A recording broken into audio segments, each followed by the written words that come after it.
Hey folks, my guest today is Massimo Aragoni. He's building BeFree.io. He's the CEO of the company as a business unit, and the company is a business unit of a larger company called Growens.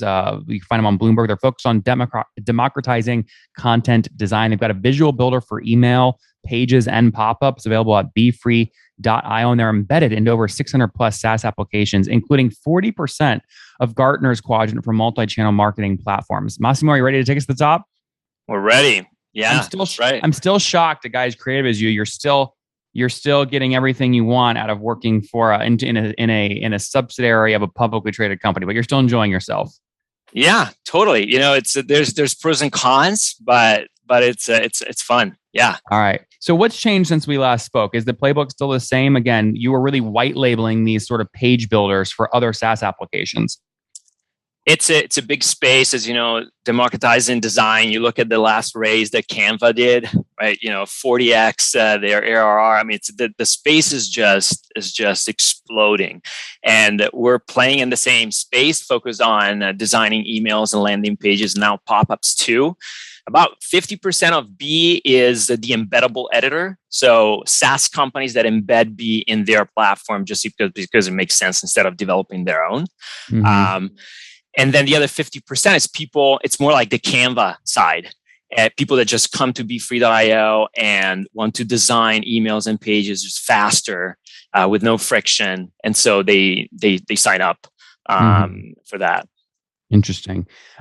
Okay, so walk me through a little bit of the growth. So this is is most of your revenue coming from white label partners paying you, or from direct customers paying you, like smaller ARPUs but higher volume? Yeah, like I said, it's almost right now, it's almost split 50-50, which Okay, also got it. makes it difficult to say, okay, just focus on one of the two, right? Well, Yeah. they're growing fast, both of them, although they are very different. So on the embeddable editors side, only about 600 customers, monthly ARPA about $600. Yep. And you go from little startups to large SaaS providers. So and there it's long sales cycle, et cetera, because they're embedding our software in there, so they kick the tires for months. But once we're in, no churn. Like there's basically no churn because you cannot take out a visual builder that you've embedded, right? So gross customer churn is almost zero. And Mm-hmm. the revenue churn is net revenue churn is negative, big time Mm-hmm. negative. On the other side, so you're a marketing team or a nonprofit that wants to design an email fast for a campaign.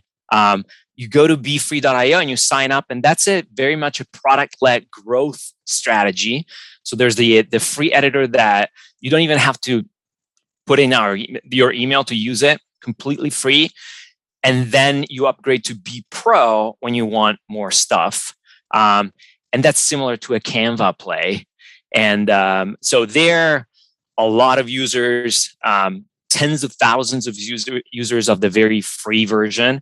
And then we convert about 9% of those into free trials, over 10,000 free trials a month. And then, down from there.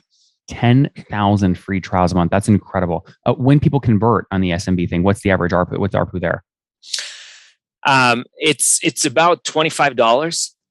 And That's higher than I would. That's actually, I'd say that's pretty strong actually for this kind of product. That's a good price. and it's there too. We're very much still in a discovery space because we just signed a deal. Unfortunately, we can't disclose the company, but very large pharmaceutical company that has Which company? I'm just kidding. Yeah, right. 1,500 people in their company designing emails with this thing. It's just basically a matter of people frustrated because if they don't have a tool like this, they have to wait for marketing to get the stuff done, and it takes. How many are weeks. paying for it now? Just the SMB one. About 11,000. You have 11,000 people paying $25 a month. Right. And the spectrum, again, the interesting part of it where you see this huge potential, and you see why Canva did, that fundraising at that level of multiplier, is that it's the little guy and it's the huge corporation that says, okay, this is a lot faster than using agencies, or a lot faster just going through the bottleneck of my marketing team, right? Because you might have salespeople in 50 countries that just need to update that sales sheet. In the case of Canva, in our case, they need to update that little email that needs to go out, right? And they need to do it now, not in 3 weeks from now. So it's a massive space. We're super excited. Mm-hmm. I mean, so can I add those two things together? You've got 11,000 customers at 25 a month. That's $275,000 a month in revenue. Then 600 white label customers at $600 a month. That's 360,000 in MRR for a combined MRR of about what, $635,000? So again, we're a subsidiary of a publicly traded company. So the last thing that we disclosed was over 7 million in ARR. So you're right. Okay, you're right there. I'm right August. I'm right. Come on, I'm right on the money, baby. Let's go. You are. So over 7 million in ARR, growing fast. And where were you a year ago? A year ago, well, this year we're growing over 50%. So you were at like 5.6 million or something about a year ago, run rate wise. Yeah, yeah. 50% year over year growth. Yeah, interesting. Right. Where's most of that growth coming? Is it signing up more SMB customers, or is it expanding revenue on white label accounts? Both. Okay. White labeled accounts. So the embeddable editor, again, their long sales cycle slowed down a little bit during COVID, where people were just like in wait and see. And now we just had a tremendous last couple, 3-4 months. So a lot of customers now that are saying, okay, let's go. And there, you're right. It's people kicking the tires and then growing. So the number of new customers that we sign up is smaller, but that's also why we were talking to the two of us about SaaStr. That's why we're a SaaStr next week. You say, hey, if you're in the SaaS space, you got to look at this, because likely in your SaaS application, people are designing stuff. And instead of building your own visual builders, embed this. And they go, yes, let me take a look at it. It takes a long time for them to do that. But then you sign up, a larger customer. Yeah. So tell me more about like you as a leader, right? So you're unique in that most of my interviewers are like founders that own 80-90% of the business. You, I'm assuming, do not own 80-90% of Be Free. I assume you have some sort of equity grant, but is the equity grant sort of through the parent company, or do you actually own a portion of the subsidiary? So, without disclosing, stuff that I can't disclose, but a piece of it. And really the one that's publicly traded is the holding company. So the US corporation is just 100%, wholly owned subsidiary. And by the way, again, without disclosing anything that's not publicly traded information, the valuation of Growens, it's a publicly traded company in Italy. The valuation makes no sense. What is it? It's the entire group is, if you look at it right now, it's valued at around 65 million euros. And I just told you that B does 7 million in ARR, growing at that rate. And B is just a small portion of the company, right? So you do the math. Again, we're traded on. It's public. It's public, right? What's revenue? What's the revenue multiplier right now on the valuation? It's 1. What? Yeah, makes no sense. Well, is all the other revenue like just really shitty low margin revenue or something?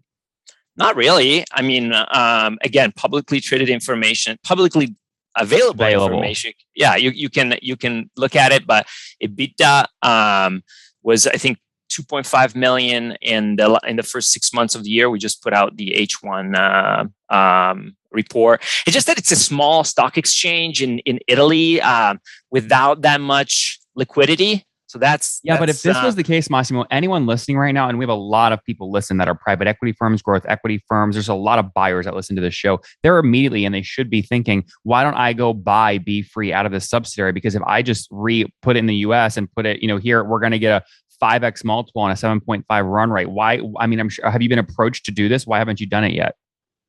We get approached daily, pretty much, because the parent company has a strong incentive to grow this as a key asset and unlock the potential of the parent company.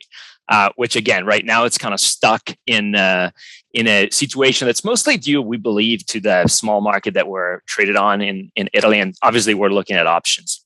Yeah, I was going to say, I mean, if the whole business is trading at a 1x multiple and you're doing 7.5 right now yourself, if someone came and offered you 2x that. So for 15 million all cash up front, which would be like 2x the current share price. Shareholders would have to agree to accept that. That's like 100% premium on the current price. It's well, and as you know, the multiplier on SaaS companies like B is not 2x. No, ARR, it's like right? It should be like 6, 7, 8x, maybe higher. Right. Yeah, Canva just raised at 40x. I mean, that's probably nuts, but that's because the space of democratization of design is a huge space. So, Massimo, why aren't you doing this? Like usually, this story, the guy that's stuck inside, is going and raising from private equity, and you are spinning it out. Like, why aren't you doing that? Well, first of all, I'm a product guy. I'm not a finance guy. Who cares? So that's who should lead the company.